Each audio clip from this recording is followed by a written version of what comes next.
Les enfants ne sont pas bêtes. Votre enfant, ton enfant n'est pas bête. Ton enfant comprend. Oh my god. Viens, je t'explique. Yo, aujourd'hui j'aimerais te parler des problèmes de communication qu'il y a entre les parents et les enfants. Pourquoi les enfants ne font pas exactement ce que leurs parents leur demandent? Pourquoi les parents ont des problèmes de communication avec leurs enfants? Je pourrais résumer toutes les causes à cette phrase qui est: les adultes interprètent le monde avec leur vision d'adulte. Or, les enfants sont des enfants, ce ne sont pas des adultes. C'est quoi la différence entre un adulte et un enfant? On pourrait dire que tout simplement l'adulte, c'est l'enfant qui s'est habitué aux codes de la société. Et l'enfant qui découvre à peine la société et ses codes, l'enfant qui apprend déjà à se connaître, il risque de faire passer sa personnalité derrière le respect des codes. Et c'est là où on va rentrer dans la différence qu'il y a entre le dressage et l'éducation. Je sais que le mot dressage est un peu fort, donc je vais t'expliquer pourquoi je l'utilise. C'est quoi la différence entre éduquer et dresser? Eh bien, par exemple, ton animal de compagnie, on va prendre l'exemple d'un chien. Imaginons que ton chien fait ses besoins dans ton salon. Tu vas le punir pour bien lui faire comprendre que c'est la dernière fois qu'il fait ça dans le salon. Tu vas le punir pour bien lui faire comprendre qu'il doit le faire à l'extérieur. Donc tu vas lui infliger une douleur, tu vas lui infliger une sanction corporelle pour qu'il comprenne que c'est interdit. Le chien, il va pas comprendre pourquoi c'est interdit. Il va juste comprendre que c'est interdit pour lui. Il va arrêter de le faire sans comprendre pourquoi il doit arrêter de le faire. Avec l'enfant, l'éducation, eh bien, c'est qu'il comprenne pourquoi c'est important qu'il le fasse et surtout qu'il accepte volontairement de le faire. Évidemment, c'est un peu compliqué avec un enfant en bas âge. La théorie est très belle. Par contre, au quotidien, comment réussir à faire la différence entre éduquer et dresser? Est-ce qu'on doit forcément passer par le dressage pour assurer l'éducation d'un enfant? Le problème de cette question, ce n'est pas la question en elle-même, ce n'est pas les notions d'éducation ou de dressage, c'est surtout le contexte. Le contexte, c'est quoi? C'est qu'on vit dans une société où tout va vite, où on ne peut pas se limiter au rôle de parent. Avant, l'intérêt en fait de la mère au foyer ou du père au foyer, c'est qu'il y avait une personne qui réfléchissait donc à la maison, à la vie à la maison. C'était, on va dire, son activité principale, voire son activité unique. Évidemment, la maison, c'est un monde à part entière, puisqu'il faut penser au repas, il faut penser au ménage, il y a plein de choses à gérer, il faut vérifier également les factures, peut-être assurer la comptabilité avec le conjoint ou la conjointe concernant la famille. Il y a plein de choses en fait qui se cachent derrière le métier de parent au foyer. Maintenant que les deux parents travaillent ou on a des familles monoparentales, ça devient très compliqué en fait de prendre le temps de s'asseoir avec un enfant pour lui expliquer les choses, pour s'assurer qu'on est bien en train de l'éduquer et non en train de le dresser. Les enfants comprennent, et ça c'est super important qu'on le retienne, c'est que les enfants comprennent ce qu'on dit, ils comprennent l'intérêt des codes.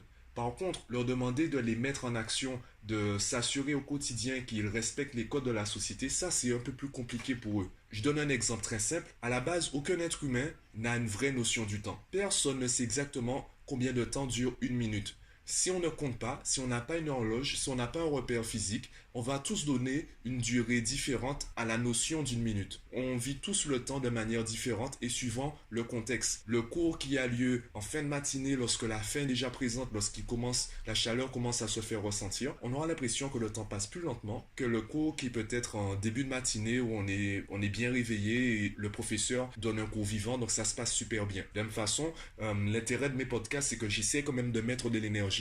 Comme cela, même si le podcast dure 10 minutes, tu auras l'impression qu'il a duré 2 minutes. Pourquoi? Puisque tu as été peut-être, je l'espère en tout cas, entraîné dans la discussion avec moi. C'est pour cela que j'essaie de garder un côté conversationnel dans mes podcasts pour que tu puisses vraiment vivre l'audio de manière plaisante. Que tu n'aies pas l'impression de subir le temps que tu passes à m'écouter. Alors si c'est le cas, je t'invite à me le dire en commentaire. J'essaierai de modifier le podcast pour qu'il soit beaucoup plus plaisant à l'écoute. Et si tu prends du plaisir à l'écouter, eh bien, laisse-moi également un commentaire, ça me fera super plaisir de te lire et de te répondre. Pour revenir donc aux parents, il faut se rappeler que les enfants sont des enfants.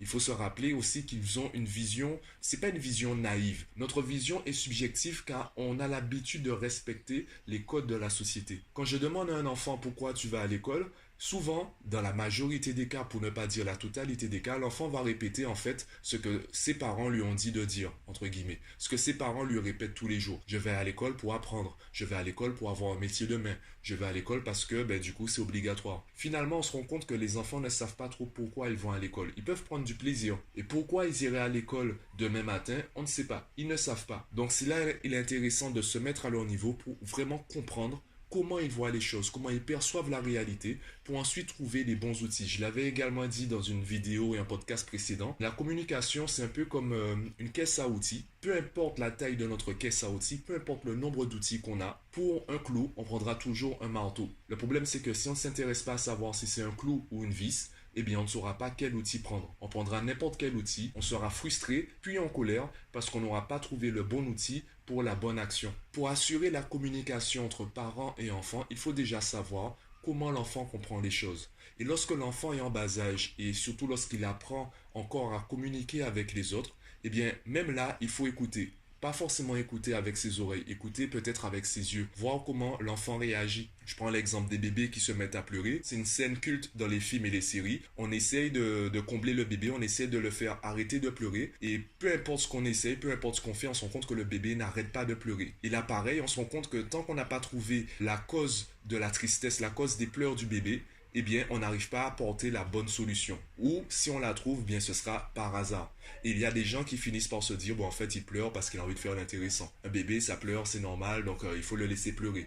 Est-ce que c'est normal? Est-ce que c'est pas normal? On ne peut pas apporter une vérité universelle, une vérité générale. C'est vraiment au cas par cas. Je pense qu'aucun expert en éducation ne s'avancerait à dire tous les bébés font ça comme ça. Par contre, on le voit aussi, et ça c'est un peu plus grave, un peu plus dramatique, il y a des personnes qui du coup n'acceptent pas les pleurs du bébé. Ces personnes-là, comme elles ne savent pas gérer ces situations, vont peut-être devenir de plus en plus colériques, voire violentes avec l'enfant, car elles ne savent pas comment réagir. Là, je rappelle les travaux de Daniel Goleman sur l'intelligence émotionnelle et je rappelle également que j'invite tout le monde à lire ce livre ou au moins à visionner des vidéos disponibles sur YouTube par exemple concernant l'intelligence émotionnelle pour juste expliquer l'intérêt de l'intelligence émotionnelle. Eh bien, un enfant qui vit dans une famille qui lui a enseigné que la colère est une, entre guillemets, une bonne réaction ou la réaction logique à la tristesse d'un proche, eh bien cet enfant va répéter ce schéma.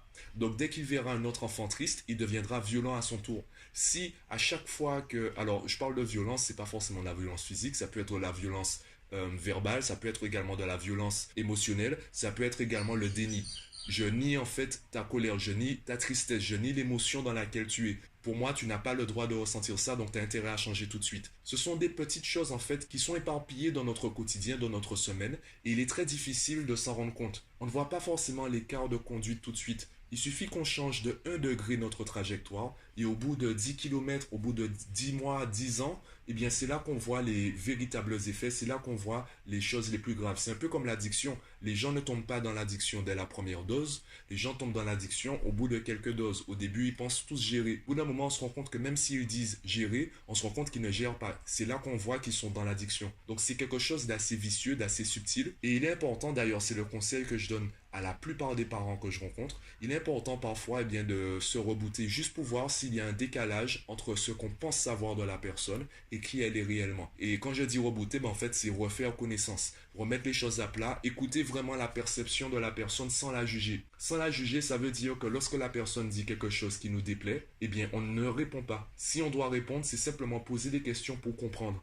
Et poser de bonnes questions. Par exemple, l'enfant nous dit qu'il n'aime pas faire la vaisselle, on va pas lui répondre comment ça tu n'aimes pas faire la vaisselle. Même si les mots on pourrait dire que c'est une question, etc. On sent qu'il y a une émotion dans la question, on sent qu'il y a un jugement dans la question. Et évidemment, l'enfant va comprendre tout de suite. Les enfants ne sont pas bêtes. Votre enfant, ton enfant n'est pas bête. Ton enfant comprend. Il comprend peut-être pas tous les mots que tu emploies. Par contre, il va comprendre l'émotion que tu dégages. Et on oublie souvent de vérifier notre état émotionnel lorsqu'on parle. Surtout lorsqu'on parle à des enfants qui sont de véritables éponges, qui vont tout absorber et qui savent qu'ils sont inférieurs aux adultes. On a mis cette séparation entre l'enfant et l'adulte, donc l'enfant sait qu'il ne va pas répondre, il ne doit pas répondre, il ne doit pas dire « tu me mets en colère » par exemple. Il ne doit pas dire « ce que tu fais n'est pas bien » à un adulte. Du coup, il est très important parfois de se remettre sur un pied d'égalité avec l'enfant, qui se sente libre. Je reprends l'exemple de la famille Smith, donc Will Smith et Jada Pinkett Smith, qui indiquaient dans plusieurs... Alors, vous avez vu, j'ai un anglais assez basique, donc j'ai peut-être mal prononcé leur nom, j'espère que tu m'en voudras pas. Ils indiquaient dans des émissions, ils faisaient en fait des réunions de famille, c'est quelque chose qu'on connaît tous et qu'on n'applique pas forcément. Il y avait un cercle dans la maison. Dans ce cercle, tout le monde avait le droit de dire ce qu'il pensait, comme il le pensait, sans recevoir de jugement. Donc il leur disait, les enfants, si vous faites une bêtise, vaut mieux que vous le disiez maintenant, dans le cercle, plutôt qu'on l'apprenne de nous-mêmes à l'extérieur du cercle. Et donc là, ils pouvaient aller au clash, etc.